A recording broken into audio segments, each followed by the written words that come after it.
നമുക്ക് സംശയമുണ്ട് സൂയിസൈഡ് എന്ന് പറയാൻ പറ്റില്ല. കൊച്ചിന്റെ മൂക്കൊക്കെ മുറിവുണ്ടായിരുന്നു. അവള് മരിച്ചത് അവൾ ആഡംബര ജീവിതം. അവൾ ഒരു ആഡംബര ജീവിതം കണ്ടിട്ടില്ല. അവൾക്ക് സ്വർണം കൂടെ ഇല്ല ആഡംബര ജീവിതം നടത്താനായിട്ട്. അവക്കുള്ള വസ്തു വിറ്റാണ് അവന്റെ പേരിൽ കൊടുത്തത്. എമ്മിട്ട് പോയി അവിടെ ചത വിട്ട് മാറിയിട്ടുണ്ട്. നമ്മൾ ഇൻഡസ്ട്രിക്ക് എടുത്ത സമയത്ത് ഈ മൂക്ക് മുകളിലോട്ട് വരും. ഈ രണ്ട് സൈഡും ജോയിന്റ് എല്ലാം കട്ടായി ഈ മേളത്തെ ഭാഗം മുകളിലോട്ട് വന്നു. സംശയമുണ്ട് സൂയിസൈഡ് എന്ന് പറയാൻ പറ്റില്ല. കൊച്ചിന്റെ മൂക്കൊക്കെ മുറിവുണ്ടായിരുന്നു. ബോഡി കിട്ടിയപ്പോൾ നെറ്റിയിലൊക്കെ നീരിപ്പ്, ശരീരത്തൊക്കെ നീരിപ്പൊക്കെ ഉണ്ടായിരുന്നു. അത് എന്താണെന്ന് പറഞ്ഞത് ഇവര് വല്ലതും ചെയ്ത് കെട്ടിത്തൂക്കിയെന്ന് എനിക്ക് സംശയമുണ്ട്. അമ്മ പറയുന്നത് പോലെ നിങ്ങളെ ആരും അങ്ങോട്ട് അടുപ്പിക്കാറില്ല. ഞാൻ ഇതുവരെ അവരെ വീട് കണ്ടിട്ട് പോലും ഇല്ല.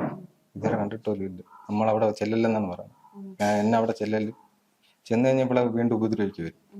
അവരുടെ കുടുംബം പോണ്ടെന്നും പറഞ്ഞ് ഞാൻ അവിടെ പോയിട്ടില്ല. ചേട്ടൻ കാവ്യയോട് സംസാരിക്കാറുണ്ടായിരുന്നു? സംസാരിക്കും, ഇടയ്ക്ക് വിളിക്കും, സംസാരിക്കും. അപ്പൊ എന്താ കാവ്യ ഇങ്ങനെ എന്തെങ്കിലും ബുദ്ധിമുട്ടുള്ളതായി അറിയിച്ചിരുന്നോ? പറയുള്ളൂ പ്രശ്നമാണ്. അപ്പൊ നമ്മൾ പറയും വാന്ന് പറയും, വാ നീ അവിടെ കിടന്ന് എന്തിന് നീ വാന്ന് പറയും, ബുദ്ധിമുട്ടുണ്ട് നീ വാന്ന് പറയും. അവിടെ എപ്പോഴും പ്രശ്നം തന്നെ. അവരെപ്പോഴും ഉപദ്രവിക്കും. അവർ എവിടെയെങ്കിലും പോകുമ്പോഴാണ് ഞങ്ങളെ വിളിക്കുന്നത് തന്നെ. ഒളിച്ചും പാത്തൊക്കെ വീഡിയോ കോൾ വിളിക്കുന്നത്. ഞാൻ പറഞ്ഞ പറ്റില്ലെങ്കിൽ വരാൻ പറയും. ഇല്ലടി വരൂല, ചേട്ടനുണ്ട് കൊച്ചുണ്ടെന്നും പറഞ്ഞു വരും. ഇപ്പം പറഞ്ഞ അവള് മരിച്ചത് അവൾ ആഡംബര ജീവിതം. അവൾ ഒരു ആഡംബര ജീവിതം കണ്ടിട്ടില്ല. അവൾക്ക് സ്വർണം കൂടെ ഇല്ല ആഡംബര ജീവിതം നടത്താനായിട്ട്. അവക്കുള്ള വസ്തു വിറ്റാണ് അവന്റെ പേരിൽ കൊടുത്തത്. എമ്മിട്ട് പോലും അവർക്ക് സമാപനം കൊടുക്കുന്നില്ല. അല്ലാണ്ട് നമ്മൾ 10 ലക്ഷം രൂപ അല്ലാതെ ഞങ്ങൾ കൊടുത്ത് വസ്തു വിറ്റ്, എന്നിട്ട് പോലും സമാധാനം കൊടുക്കുന്നില്ല അവർക്ക്. അപ്പൊ ഈ പ്രശ്നങ്ങൾ ഉണ്ടാകുന്നത് എപ്പം മുതലാ? കല്യാണം കഴിഞ്ഞ അന്ന് നമ്മൾ തുടങ്ങിയതാണ്. ജാതിയുടെ പേര് പറഞ്ഞ് ശ്രീധന, ജാതിയാണ് മെയിൻ, പിന്നെ ശ്രീധന, അങ്ങനെയൊക്കെ നിങ്ങൾ അടിമകളാണെന്നാണ് അവർ പറയുന്നത്. അങ്ങനെയൊക്കെ പറഞ്ഞ ആള് വഴക്കുണ്ടാക്കുന്നത്. പിന്നെ അനാവശ്യമായ ഭാഷ സംസാരിക്കുകയും അങ്ങനെ ഇങ്ങനെയൊക്കെ ഒരുപാട് പറയുകയും ചെയ്യും. ഈ കുഞ്ഞുങ്ങളോട് എങ്ങനെയാണ്? കുഞ്ഞുങ്ങള് അവർക്ക് അവൾ അതറിയത്തില്ല. അവര് സ്നേഹം തന്നെയെന്നാണ് അവൾ പറയുന്നത്. ചേച്ചിയാണ് ഞാൻ ഇൻട്രസ്റ്റിങ് അകത്ത് കയറിയതാണ്. പക്ഷെ ആ ബോഡി കണ്ടതിൽ ഞങ്ങൾക്ക് സംശയമുണ്ട്. വേറെ ഒന്നും കൊണ്ടല്ല, അവള് ഒരു ആത്മഹത്യ ചെയ്തൊരു കുട്ടിയാണെങ്കിൽ ഒരിക്കലും അവിടെ മുഖത്ത് ഇത്രയും പാടുകൾ വരത്തില്ല. സ്വാഭാവികമായിട്ടും നമ്മളൊരു ആത്മഹത്യ കാണുമ്പം നമുക്ക് അറിയാൻ പറ്റും അത് ഓട്ടോമാറ്റിക്കലി ചെയ്തതാണോ അല്ലാതെ ഒരാള് നിർബന്ധിച്ച് ചെയ്യിപ്പിക്കുന്നതാണോ എന്ന് വെച്ചാൽ അവളുടെ മൂക്കിൽ നല്ല പാടുണ്ട്. ഈ രണ്ട് പാലത്തിലും അവിടെ ചത വിട്ട് മാറിയിട്ടുണ്ട്. നമ്മൾ ഇൻഡസ്ട്രിക്ക് എടുത്ത സമയത്ത് ഈ മൂക്ക് മുകളിലോട്ട് വരും. ഈ രണ്ട് സൈഡും ജോയിന്റ് എല്ലാം കട്ടായി ഈ മേളത്തെ ഭാഗം മുകളിലോട്ട് വന്നു. അതെങ്ങനെ വരുന്ന അപ്പോൾ ഞങ്ങൾക്ക് അറിയണം. പിന്നെ മുഖം മൊത്തം പാടാണ്. ഈ രണ്ട് സൈഡ് പിന്നെ ഇടിച്ചതായിട്ടുള്ള ഷോൾഡറിൽ നല്ല പാടുണ്ട്. ഒരു ആത്മഹത്യ ചെയ്യാൻ പോകുന്ന കുട്ടി എന്തായാലും അത് ചെയ്യത്തില്ല. അല്ലെങ്കിൽ അവർ മനഃപൂർവ്വം എന്തെങ്കിലും ചെയ്തിട്ടുണ്ടായിരിക്കണം. ഒന്ന് അടിക്കുകയോ ഇടിക്കുകയോ ചെയ്തിട്ടുണ്ട്. പിന്നെ അവളെ ബോഡി ഫുഡൊന്നും കഴിച്ചതായിട്ട് ഞങ്ങൾക്ക് തോന്നുന്നില്ല. അവള് ഒരു 2 ആഴ്ച കൊണ്ട് അവൾ ഫുഡ് കഴിച്ചതായിട്ടുള്ള ഒരു ബോഡിയിലും ഇല്ല. 2 കുട്ടികളെ പ്രസവിച്ച ഒരു തള്ളയാണ്. ആ ബോഡി കണ്ടു കഴിഞ്ഞാൽ നമുക്ക് സഹിക്കത്തില്ല. ഇൻഡസ്ട്രി കയറിയപ്പോൾ ഞങ്ങൾക്ക് സഹിക്കാൻ പറ്റിയിട്ടില്ല അവളെ ബോഡി കണ്ടിട്ട്. എന്ന് വെച്ചാൽ അവളെ ബോഡിയിൽ ഒരു ആഹാരം കഴിച്ചു, ഇത്രയും ദിവസം ആഹാരം കഴിച്ചൊരു കുട്ടിയാണെന്ന് നമുക്ക് തോന്നത്തില്ല. എന്ന് വെച്ചാൽ അവളുടെ വയറ് വരെ അങ്ങനെയാണ് കിടക്കുന്നത്. ആഹാരം പോലും കഴിച്ചിട്ടില്ല അവള്, ഒന്നും കഴിച്ചിട്ടില്ല അവള്. അവളുടെ ബോഡി കണ്ടാൽ നമുക്ക് സഹിക്കാൻ പറ്റുന്ന വെച്ചാൽ അതിനകത്ത് കയറി ഞാനും എൻ്റെ ആന്റിയും കയറി ഞങ്ങൾ അത്രമാത്രം ഞങ്ങൾ അതിനകത്ത് ഒന്ന് വേദനിച്ചു. അവളെ ബോഡി കണ്ടപ്പോൾ ഇഷ്ടം പോലെ പാടുണ്ട്. അവളെ മൂത്ത് മുറിഞ്ഞ പാടുകൾ, 2 സൈഡിലായിട്ട് ഇടിച്ച് നീലിച്ച പാടുകൾ, മുതുവിലായിട്ട് പാടുകൾ, കൈയുടെ ഷോൾഡറിൽ പാടുകൾ, ദേഹം മൊത്തം ഒരഞ്ഞ പാടുകൾ. എന്ന് വെച്ചാൽ നമ്മളെ ഈ നഖം കൊണ്ട് പോലെയൊക്കെ ഈ പോറിയ പാടുകൾ.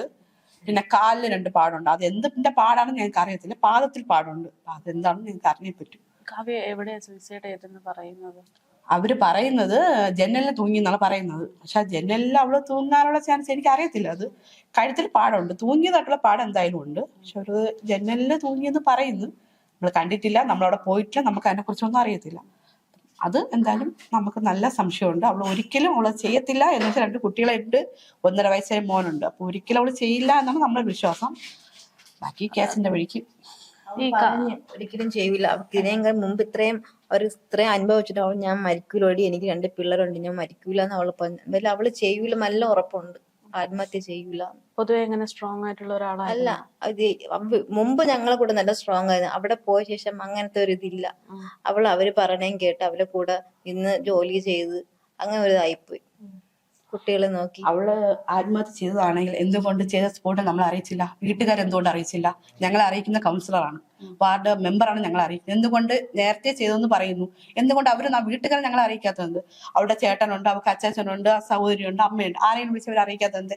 എന്റെ മോൾ ഇങ്ങനെ തൂങ്ങി നിൽക്കുകയും ഇവരിതൊന്നും ചെയ്തിട്ടില്ല.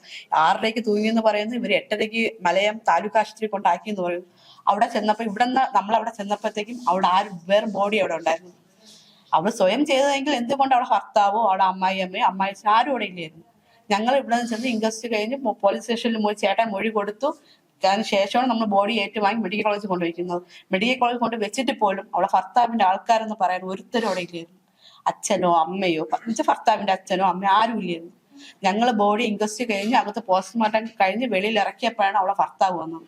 എന്നിട്ട് പോലും അയാള് ഒന്ന് അവളെ ബോഡി നോക്കുകയോ ഒന്നും ചെയ്തിട്ടില്ല. ഇന്നലെ കുട്ടികളെ കൊണ്ടുവന്നിട്ടില്ല. അപ്പം അതൊക്കെ നമുക്ക് സംശയമാണ്. എന്ന് വെച്ചാൽ ഇല്ലാന്നുണ്ടെങ്കിൽ ഇവര് ഞങ്ങളെ അറിയിക്കണമായിരുന്നു, നിങ്ങളെ മോൾ ഇങ്ങനെ ചെയ്തിട്ടുണ്ട്, നിങ്ങൾ വരിക. ഇതൊന്നും അറിയാതെ ഇവര് തന്നെ എടുത്തുകൊണ്ട് പോയി അവൾ 6:30 തൂങ്ങിയെന്ന് പറയുന്നു. നമ്മൾ അറിയുന്ന രാത്രി 8:30. ചേട്ടനെ വിളിച്ച് പറയുന്നത് 8:30. ഇത്രയും ടൈം വ്യത്യാസം വരുന്നുണ്ട്. അവര് പറയുന്ന സമയങ്ങളും അവര് ചെയ്ത ഒരു പ്രൊസീജിയറും എല്ലാം നമുക്ക് സംശയമാണ്. ഇവരെ ഒറ്റയ്ക്കാണ് ഇവര് ഓട്ടോ വെളിയിൽ കൈ കാണിച്ച് കൈ കൊണ്ടാണ് അവർ പോയെന്ന് പറയുന്നു. അവരെ വീട്ടിൽ കാറില്ല. അപ്പൊ ഓട്ടോ ഡ്രൈവറാണ് വാർഡ് കൗൺസിലർ അറിയിക്കുന്നത്. വാർഡ് കൗൺസിലറാണ് നമ്മളെ വിളിച്ചറിയിക്കുന്നത്. അപ്പം അതിലൊക്കെ ഞങ്ങൾക്ക് സംശയമാണ്. ഇവരെന്തുകൊണ്ട് ഇങ്ങനെ, അല്ലെങ്കിൽ അവർക്ക് കണ്ടിന്യൂ നമ്മളെ വിളിക്കാം, അവളുടെ ഫോണിൽ നിന്ന് എടുത്ത് ചേട്ടനെ വിളിക്കാം, അല്ലെങ്കിൽ അമ്മയെ വിളിക്കാം. ഇവരാരെയും വിളിച്ചിട്ടില്ലല്ലോ. വാർഡ് കൗൺസിലർ നമ്മൾ അറിയിച്ചിട്ടുള്ളത്. അതിലൊക്കെ ഒരു ദുരൂഹതയാണ് മൊത്തത്തില്. ഈ സംശയമുള്ളത് കൊണ്ടാണോ കാവ്യയുടെ ബോഡി ഇങ്ങോട്ട് കൊണ്ടുവന്നത്? സംശയമുള്ളതുകൊണ്ടാണ് നമ്മൾ കൊണ്ടുവന്നത്. എന്ന് വെച്ചാൽ അവർ ഏറ്റുവാങ്ങത്തില്ല. നമ്മൾ എവിടെ കൊണ്ടുപോകളെ? അവളെ അവിടെ കൊണ്ടുപോകത്തില്ല. അവര് ഏറ്റുവാങ്ങ അവിടെ ആരും ഇല്ലല്ലോ. അവളെ ഭർത്താവില്ല, അമ്മായിയും ആരും ഇല്ല. പിന്നെ ഞങ്ങൾ കളയാൻ പറ്റും, ഞങ്ങളെ കൊച്ചിനെ ഞങ്ങൾ കളയാൻ പറ്റില്ല. അതുകൊണ്ട് നമ്മൾ ഏറ്റുവാങ്ങിച്ചു. നമ്മളെ ചടങ്ങ് ചെയ്തു. ആരും വന്നിട്ടില്ല. കുട്ടികളെ പോലും അവർ കൊണ്ടുവന്നിട്ടില്ല. കുട്ടികളോട് സംസാരിക്കാൻ ശ്രമിച്ചിരുന്നു ചേച്ചി? നമ്മൾ വീഡിയോ കോൾ വിളിച്ചു, അല്ലാതെ നമ്മൾ നേരിട്ട് കണ്ടിട്ടില്ല. ഇവിടെ പിന്നെ അവര് എവിടെയെങ്കിലും പോകുമ്പോൾ ഞങ്ങൾ വീഡിയോ കോൾ വിളിക്കും. ഇനി വീട്ടിൽ വരുമ്പോഴത്തേക്ക് മോനെ ഞാൻ കാണുന്ന ഇപ്പോഴാണ്. പ്രസവിച്ചിട്ടും കണ്ടിട്ടില്ല. ഇവിടെ ഈ വെക്കേഷൻ വന്നപ്പോഴാണ് ഞാൻ മോനെ കാണുന്നത്. അവിടെ മാളിൽ കൊണ്ടുവന്ന് അവിടെ വന്നാണ് ഞാൻ കാണുന്നവനെ. അല്ലാതെ അവള് നമ്മളെ വീട്ടിൽ നിന്ന് ഒരു സാധനം വാങ്ങിച്ചു കൊടുത്താൽ പറയാം ഞാൻ വാങ്ങിച്ചു. അവളെ കൂട്ടുകാരുടെ അടുത്ത് പറഞ്ഞു, ചേച്ചി എടി ഞാൻ ചേച്ചി എനിക്ക് ഡ്രസ്സ് വാങ്ങിച്ചത് നീ പറയണം, നീയാണ് വാങ്ങിച്ചു തന്നത് എന്ന് പറയണം. മുമ്പ് ഫ്രൈ പാൻ എടുത്ത് ജോലിക്ക് പോകണം ഫ്രൈ പാൻ എടുത്ത് കൈ വെച്ച് കൈയൊക്കെ പൊള്ളി. നീ എനിക്ക് എന്തെങ്കിലും സംഭവിക്കുകയാണെങ്കിൽ, എനിക്ക് എന്ത് പറ്റുവാണെങ്കിൽ നീ പറയണം, ഇവരാണ് കാരണം, എനിക്ക് എന്ത് പറ്റിയാലും എനിക്ക് എന്തെങ്കിലും പറ്റുമെന്ന് അവളുടെ അടുത്ത് പറഞ്ഞു. കൂട്ടുകാരുടെ അടുത്ത് എനിക്ക് എന്ത് പറ്റിയാലും നീ പറയണേന്ന് പറഞ്ഞു. ഇന്നലെ വന്നിരുന്നു.